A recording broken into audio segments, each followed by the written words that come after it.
اے اللہ، تو آواز آئی موسیٰ خبردار ہوش میں آؤ، سنبھل کر آؤ۔ بڑے پریشان ہوئے، کل تک یہ مان رہا نہیں تھا، آج یہ کیا ہو رہا ہے؟ تو اللہ سے عرض کرتے ہیں مولا ایسا تو نے کبھی نہیں کہا، میں ہمیشہ اسی سٹائل میں آتا رہا، مگر تو نے کبھی ڈانٹا نہیں، روکا نہیں، آج کیا ہو گیا ہے میرے سے غلطی؟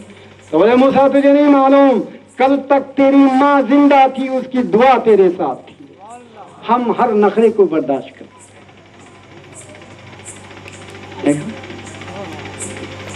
ایک مرتبہ حضرت موسیٰ علیہ السلام اللہ کی بارگاہ میں عرض کرتے ہیں، اے اللہ، جنت میں میرا ساتھی کون ہوگا؟ یہی تو سوچ کر پوچھے ہوں گے نا، بڑا متقی ہوگا، بڑا پرہیزگار ہوگا، بڑا علم والا ہوگا، عمل والا ہوگا۔ تو اللہ رب تبارک و تعالیٰ کی طرف سے آواز آئی، موسیٰ تو جاننا چاہتا ہے کہ جنت میں تیرا ساتھی کون ہے تو سن، فلانا مقام پر چلے جا، وہاں ایک قصاب ہے، وہ تیرے ساتھ جنت میں آئے۔ تو حضرت موسیٰ سوچے یہ قصاب اتنا بڑا کیا کام کر رہا، وہ ایسا کون سا عمل ہے جو اللہ کی بارگاہ میں قبول ہو گیا اور میرا ساتھی بنا دیا؟ اب وہ گئے اس قصاب کے پاس، حیرت کی انتہا نہیں رہی، گندی گندی گالیاں اس کی زبان سے نکل رہی ہیں، گالی گلوچ کر رہا ہے، مال میں ناپ تول میں کمی کر رہا ہے۔ اب جیسے ہی حضرت چلے گئے، بولے السلام علیکم حضرت۔ وعلیکم السلام، بھائی آج میں تیرا مہمان بننا چاہتا ہوں۔ بولے بہت اچھی بات ہے حضرت، مگر مہربانی کرنا ذرا وہاں بیٹھ جانا، میں بیپار ختم کر لوں گا پھر آپ کو گھر لے چلوں۔ بہت اب بیٹھ کر یہ سوچتے رہے کوئی ایسا بھی کام کرتا ہوگا جو اللہ کو بہت پسند آ رہا ہو۔ اب ختم ہو گیا کام تو وہ قصاب حضرت موسیٰ علیہ السلام کو اپنے گھر لے گیا۔ لے جانے کے بعد میں بولا حضرت اس کھاٹ پر تھوڑی دیر کے لیے بیٹھو، میں پکا کر تمہاری بارگاہ میں آ جاتا ہوں، اس لیے کہ میری ماں بہت بیمار ہے، ضعیف ہے، بیڈ ریڈن ہے، ہل نہیں سکتی، جھل نہیں سکتی، وہ دیکھو وہ کھاٹ پر پڑی ہے۔ تو بولے بہت اچھی بات ہے، میں بیٹھوں گا، تو جا اپنا کام کر۔ اب تھوڑی دیر میں پکا کر لے کر آیا، پک گیا کھانا تو حضرت موسیٰ علیہ السلام سے سوال کرتا ہے قصاب، اے اللہ کے نبی، آپ کیا چاہتے ہیں؟ آپ اکیلے کھا لیں گے یا آپ میرے ساتھ کھانا چاہتے ہیں؟ تو بولے اس کا تعلق، میرا اکیلا کھانا اور تیرے ساتھ کھانے سے تعلق کیا ہے؟